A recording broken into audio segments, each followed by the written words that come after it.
मूकं करोति वाचालं पङ्गुं लङ्घयते गिरिं यत्कृपातमहं वन्दे परमानंदमाधवम. मुक्याला हे बोलतं करणाऱ्या आणि पांगळ्यालाही पर्वत लंघन करून जाण्याची शक्ती देणाऱ्या माधवाला वंदन करून आजचा जो विषय आहे तो आपण आता पुढं घेऊन जाऊया. नमस्कार, मी अंबादास मजगे. भज गोविंदम या चॅनलमध्ये आपलं स्वागत आहे. या चॅनलला लाईक करा, शेअर करा आणि सबस्क्राईब करायला अजिबात विसरायचं नाही. श्रीमद आद्य शंकराचार्य चरपट पंजरिका या स्तोत्रामध्ये काय सांगतायत याचा आपण विचार करतो आहोत. आतापर्यंत आपले 14 श्लोक झालेले आहेत आणि या 14 श्लोकामध्ये माणसानं जीवनामध्ये काय करायला पाहिजे आणि काय करायला नाही पाहिजे याचं अतिशय सुंदर मार्गदर्शन श्रीमद आद्य शंकराचार्यांनी आपल्याला दिलेलं आहे. मागच्या श्लोकामध्ये आपण विचार केला की या जीवनामध्ये याव जीवो निवसती देहे कुशलं तावत पृच्छती गेहे. जोपर्यंत शरीरात प्राण आहे तोपर्यंतच सर्व आपली विचारपूस करतात. गतवती वायो देहा पाये भार्या बिपित तस्मिन काय. हा या शरीरातला जो राम आहे, या शरीरातला प्राण आहे, तो गेल्यानंतर मात्र आपणास कुणी विचारत नाही. आपल्या शरीराला किंमत नाही तर आपल्या आतील रामाला किंमत आहे. त्यामुळं भज गोविंदम भज गोविंदम भज गोविंदम मूढमते असं श्रीमद आद्य शंकराचार्य कळकळीने आपल्याला सांगतायत. तरीही माणूस आपलं आचरण सोडत नाही, पापाचरण सोडत नाही. म्हणून त्याला मार्गदर्शन करण्यासाठी पुन्हा पुढचा श्लोक ते सांगतायत. 15वा श्लोक जो आहे तो ते सांगतायत की सुखद क्रियते रामा भोग पश्चादंत शरीरे रोग. यद्यपि लोके मरणम शरणम तदपि न मुंचती पापाचरणम. किती सुंदर वर्णन केलेलं आहे. खरंच म्हणजे या स्तोत्राच्या आतमध्ये जायला माणसानं शिकलं पाहिजे बरं का. आणि ते जर गेलं त्या स्तोत्राच्या गाभ्यापर्यंत जर आपण गेलो तर आपल्याला त्याचा निखळ आनंद आणि योग्य मार्गदर्शन सुद्धा मिळत असतं. काय सांगितलेलं आहे? सुखतः क्रियते रामा भोग. सुरुवातीला भोग भोगताना माणसाला रामा भोग म्हणजे खूप आनंद मिळतो, खूप आनंद वाटतो. त्याला वाटतं माझ्या एवढा आनंद कुणीही घेत नाही. विशेषतः या श्लोकामध्ये स्त्री सुखाचा या ठिकाणी उल्लेख त्यांना करायचा आहे. सुखत क्रियते रामा भोग. पण तेवढ्या पुरतेच या महापुरुषांची दृष्टी नसते. त्यामध्ये ते वेगवेगळे विषय सुद्धा मांडत असतात. छोट्या शब्दातून मोठं काहीतरी सांगण्याची यांची एक क्लृप्ती असते, युक्ती असते. त्याप्रमाणे त्यांनी सांगितलंय सुखत क्रियते रामा भोग. बघा आपल्याला सुद्धा सुख भोगताना किती आनंद वाटतो. पण थोडासा जर विचार केला, माणसाला वासना तृप्तीमध्ये, कामवासना तृप्तीमध्ये बरं का, कामवासना तृप्तीमध्ये माणसाला सुख वाटतंय, आनंद वाटतो. पण तो क्षणिक आनंद असतो. पण त्या क्षणिक आनंदासाठी माणूस स्वतःचं जे आयुष्याचं संपूर्ण काय म्हणू की विकास अवलंबून आहे ते त्याचा मात्र तो नाश करत असतो. ती शक्ती हरवून बसत असतो. बघा कोणत्याही शक्तीचा अतिवापर केला ना की ती शक्ती विकार निर्माण करते. साधा मोबाईल आहे, त्याचा जर जास्त वापर केला, स्क्रीन टाइम त्याचा जर वाढवला तर आपण पाहतो की तो मोबाईल वरून दिसायला कितीही चांगला असला तरी ते म्हणते नाही आता हा मोबाईल जो आहे तो जुना झालेला, आता नवीन बदला. दिसायला तर चांगला दिसतोय वरून, मग आतमधून पोखरल्या जात असतं. तसं हे विषय भोग आपल्याला दिसताना वरून जरी योग्य वाटत असले तरी आतून ते पोखरत असतात. बरं, हे विषय बघ दिले कुणी? भगवंतानंच आत ठेवलेले आहेत. असं काही जण म्हणतील ना, हे काय आम्ही थोडं दिलेलं आहे. आणि खरंच आहे, कामवासना जागृत करणं किंवा तिची तृप्तता होणं, ह्या गोष्टी ह्या कुणी दिलेल्या आहेत आम्हाला? बरोबर आहे, भगवंतानीच आतमध्ये ठेवलेल्या आहेत या गोष्टी, पण अति सर्वत्र वर्ज्य आहेत. अति गोष्ट कुठलीही वर्ज्य असते, ती विकार निर्माण करत असते. आपल्याकडे पहा, अन्नानं माणसाचं पोषण होतं की नाही? पण एक म्हण आहे पहा, अन्न तारी अन्न मारी. अन्न तारी अन्न मारी. अति जर अन्न जर सेवन केलं तर ते सुद्धा घातकच आहे. म्हणून संयमाचा मार्ग, मधला मार्ग आमच्या ऋषींनी सांगितलेला आहे. आणि तो मधला मार्ग ज्या माणसानं धरला, तो माणूस मात्र मुक्तीकडे जाऊ शकतो किंवा त्याच्या जीवनाचं कल्याण होऊ शकतं. हे या ठिकाणी आपल्याला श्रीमद आद्य शंकराचार्य आपल्याला सांगतायत. कोणतीही जी गोष्ट आहे ना, तर त्याच्यामध्ये संयम पाहिजे माणसाच्या. संयम जर असला तर त्या गोष्टी होऊ शकतात. कोणता भोग आहे? सुखत क्रियते रामा भोग. भोग भोगताना माणसाला असं वाटतच असतं. समजा आईस्क्रीम खूप आवडायली आपल्याला, म्हणून 1 खाल्ली, 2 खाल्ली, 3 खाल्ली, पाव किलो खाल्ली, अर्धा किलो खाल्ली, कसं होईल? चांगली लागायली हो, खाताना चांगली लागायली, म्हणून ती कितीही खायची का?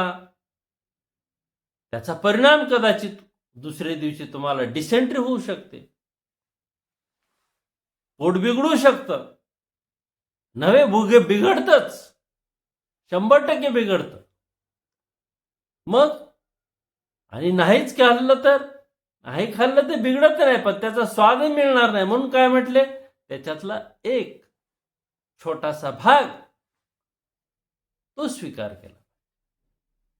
आणि तीच गोष्ट स्त्री सुखाच्या बाबतीत सुद्धा आद्य शंकराचार्य सांगतात. आणि त्यामुळे आपल्या संस्कृतीनं जे आपल्याला घालून दिलेले नियम आहेत, त्या नियमाप्रमाणे जर आपण चाललो तर आपण संयमित आहोत, मर्यादितच आहोत.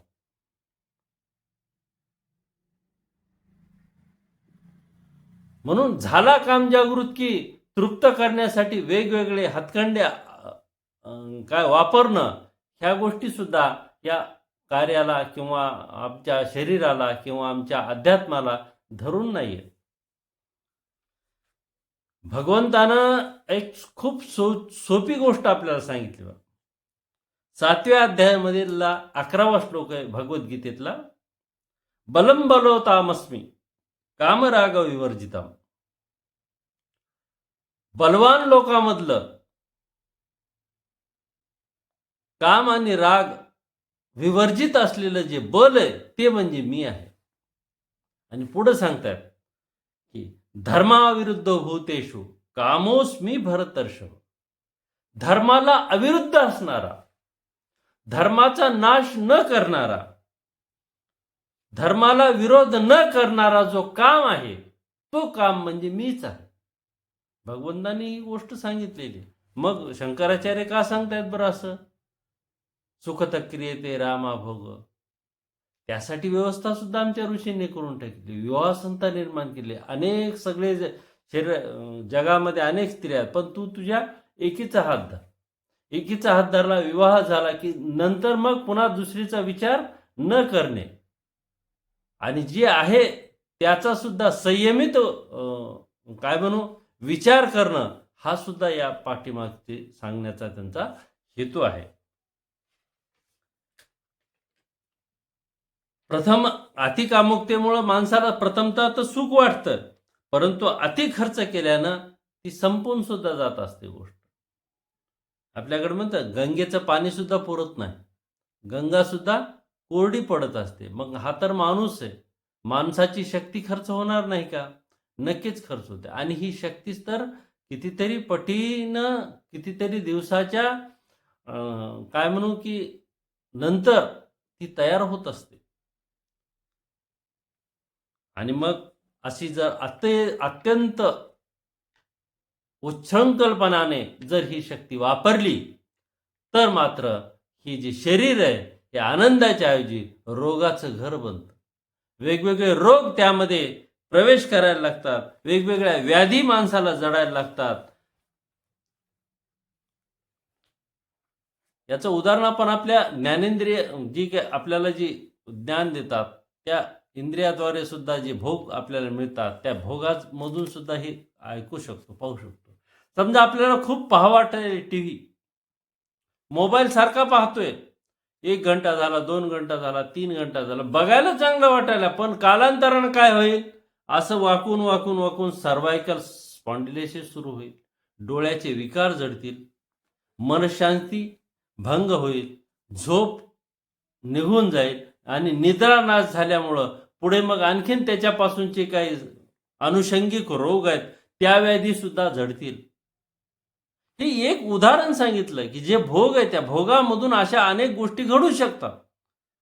तशाच गोष्टी माणसाच्या कामुकतेच्या तृप्तीच्यासाठी ज्या गोष्टी घडत असतात त्यामधून सुद्धा असे अनेक विकार माणसाला लागत असतात. त्यामुळे शरीर जर्जर होत असतं.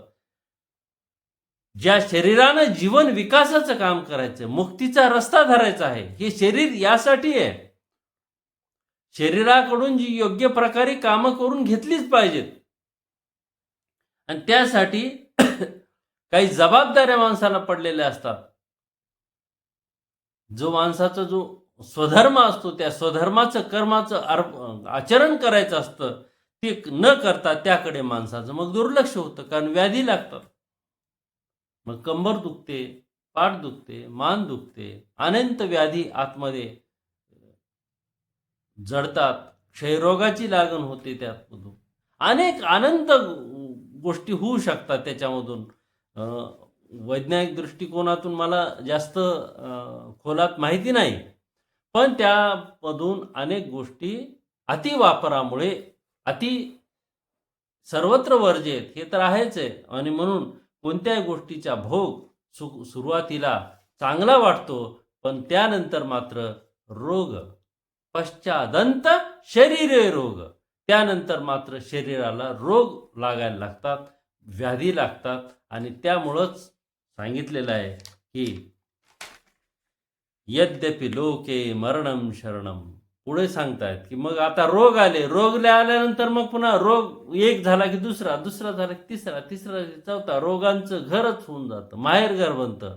आणि मग पुन्हा शेवटी मरणाला शरण जाण्याशिवाय माणसाला पर्याय राहत नाही. यद्यपि लोके मरणम शरणम तदपि न मुंचती पापाचरणम.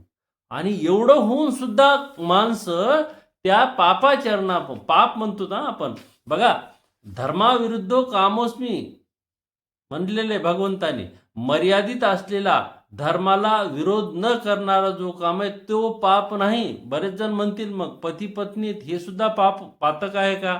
तर नाही, कारण आपल्या ऋषीमुनींनी तो एक धार्मिक संस्कार ठरवलेला आहे. आज आपण त्याला इव्हेंट केला तो भाग वेगळा, पण तो एक धार्मिक संस्कार आहे, धर्म आहे. धर्मेचे अर्थेचे कामेचे नाती चरामी, नाती चरामी, नाती चरामी असा मंत्र म्हणावा लागतो. की हा विवाह कशासाठी? धर्मासाठी, अर्थासाठी आणि कामासाठी, ह्या 3 गोष्टीसाठी आहे. बाकी कुठल्या गोष्टीचे मी या प्रत्येक गोष्टीमध्ये मी तुमचं सहकार्य करीन अशी शपथ घेतली जाते. म्हणून हा धार्मिक गोष्ट आहे, ते पाप नाही आहे. पण या बाहेर जाऊन जी गोष्ट घडत असते तिला पापाचरण म्हटलेलं आहे. आणि तरी सुद्धा माणसं मरणात आले तरी डोळ्याने भोग, कोणते भोग, असे पापाचरण करत असतो. आणि त्यामुळं त्याच्या जीवनाचा विकास जो आहे तो शेवटी संपत असतो. म्हणून संयमित जीवन हे खूप महत्त्वाचं असतं. संयमित जीवनाशिवाय माणसाच्या जीवनाला कुठलाही अर्थ नसतो. म्हणून तरीही माणसानं या गोष्टीचा विचार केला पाहिजे की आपण किती भोग भोगतोय आणि त्यापासून काय परिणाम होतील. कुठलीही गोष्ट घेत असताना, पाहत असताना, ऐकत असताना, वाचत असताना, बोलत असताना, खात असताना अशा सगळ्या भोगाची जी काही साधनं येतं, ही साधनं वापरताना तर खूप आनंद होतो, पण त्यापासून अनेक रोग लागू शकतात. म्हणून आद्य शंकराचार्य सांगतायत, की "अरे बाबा, भज गोविंदम, भज गोविंदम मूढमते." अरे पण आतापासूनच तू गोविंदाला भजायला सुरुवात कर. आतापासूनच गोविंदाची भक्ती करायला शिक. अन्यथा मग पुन्हा काय होईल? नाही. पुन्हा सकृत यस्य मुरारी समर्चा म्हणून सांग. पुन्हा चर्चा करून भागणार नाहीये. कारण वेळ निघून गेलेली असते आणि म्हणून वेळ निघून न जाऊ देणं हे खूप महत्त्वाचं आहे. आणि आणखीन एक खूप महत्त्वाची गोष्ट मला आपल्याला सांगावी अशी वाटते, की माणसाच्या जीवनामध्ये असे कोई कोई ऋषी, काही संत हे येत असतात आणि ते आपल्याला जागृत करण्याचा प्रयत्न करतात. भगवंत माणसाला सन्मार्गाला लावण्यासाठी प्रयत्न आणि संधी ही दोन्ही देत असतो. पण त्यावेळेस माणसाला कळत नाही आणि तो ती संधी दवडत असतो. बघा कुणीतरी आपल्याला येतो सांगण्यासाठी, "अरे बाबा, जीवन असं नाही, या प्रकारे चाललं पाहिजे. या जीवनाला अर्थ नाहीये, तर या जीवनाला अर्थ आहे. या या रस्त्यानं गेलो तर आमच्या जीवनाचं कल्याण होणार आहे." आध्यात्मिक रस्त्याकडे वळवण्यासाठी वेगवेगळे संत, ऋषी मिळत असतात. पण ते आले तरी आपण झोपेचं सोंग घेतलेले झोपतच असू आणि हो, हो, होच म्हणत असू आणि त्या रस्त्यानं जर जात नसू, तर त्या ठिकाणी नुकसान त्या संताचं नाही, तर नुकसान त्या माणसाचं स्वतःचं आहे. जीवनाला आलेली संधी ठुकरता कामा नये. आणि बघा भगवंत अनेक वेळेस माणसाला काही परिवारामध्ये जन्म घेतो, आध्यात्मिक परिवारामध्ये जन्म मिळतो आणि तिथून त्यांचा विकास ते करू शकतात. महिला असतील तर त्यांचं लग्न आध्यात्मिक परिवारामध्ये होतं आणि तिथून त्यांचा विकास करण्याची संधी त्याला मिळत असते. पण अशा परिवारामध्ये येऊन सुद्धा जर माणसानं स्वतःचं वर्तन बदललं नाही, एवढं सगळी संधी आलेली असताना सुद्धा जर माणूस ती गोष्ट करत नसेल, तर त्या ठिकाणी दोष भगवंताचा नाही, तो आमचा स्वतःचा दोष आहे आणि तो दोष खऱ्या अर्थानं भगवंताला जेव्हा आपण म्हणू, की "देवा तू मला संधी दिली नाही." तेव्हा भगवंत सांगते, "अरे मी तर तुला संधी दिली होती. तुला सुधारण्याची संधी दिली होती. तुला माझ्याकडे येण्याचा रस्ता दाखवला होता. पण तूच तो मान्य केला नाही." बघा वाल्मिकींना फक्त एक वेळेस नारद भेटले आणि संदेश दिला, की "जा विचारून ये पत्नीला, मुलांना, की ते तुझ्या पापामध्ये सामील आहेत का?" एक उदाहरण आहे ते, की त्यांनी सांगितलं, की "बाबा हा रस्ता विचार तू." त्यावेळेस त्यांनी विचारल्यानंतर सांगितलं, "नाही हो, आमचा काही संबंध नाही. तुमचं तुम्ही बघा. आम्हाला खाऊ घालणं तुमचं काम आहे. कसं खाऊ घालता ते तुमच्यासोबत." मग त्यांच्या डोक्यात प्रकाश पडला आणि त्या संदेशानं, एका संदेशानं वाल्या कोळ्याचा वाल्मिकी ऋषी बनला, अशी आपल्याकडे कथा आहे. एका संदेशानं. आणि बघा त्यांच्यामुळं आपल्याला रामायण मिळालेलं आहे. एवढं मोठं होऊ शकतो. "अपिचेत्सु दुराचारो भस्ते मामानन्य भाग." भगवंताने सुद्धा सांगितलं, किती जरी दुराचारी असला, पण तो जर अनन्य भावानं जर माझ्याकडे येत असेल, तर तो सुद्धा ऋषी होऊ शकतो. तो साधू बनू शकतो. तशी संधी आपल्याला अशी कोणाच्या माध्यमातून मिळत असेल, तर ती संधी अजिबात सोडू नका. एवढंच मला या ठिकाणी सांगायचंय. सांगून आजचा जो विषय तो या ठिकाणी पूर्ण करेल. जय श्रीकृष्ण.